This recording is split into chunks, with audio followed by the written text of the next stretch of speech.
sadly, ito naman, you will agree with me, no? Pagka nakakakita ka ng mga, yung mga Pasaway.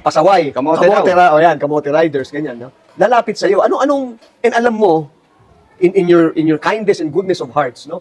And even with the technical way of riding, na mali sila. What do you do? How do you handle it? Na parang kitang-kita mo mali eh. Boss, bago kita sagutin dyan, Oo. gusto ko munang banggitin na yung problema, dapat alam mong ugat eh. Okay.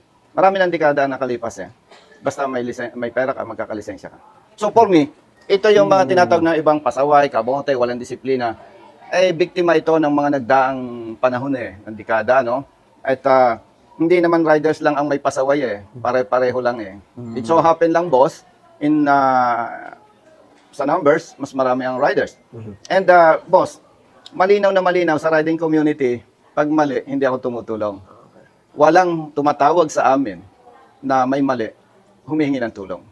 Wala. Ang humihingi lang ng tulong sa amin, yung nabibiktima ng pang-abuso at maling pagpapatupad ng batas. Yun lang. Walang iba. Pero wala nang iba. Oh, that's good to know. Siguro may takot din sila, may kaba ang ano nila, kung nila dito, dahil alam nila ano sila, mare-reprimand din sila. Boss, actually,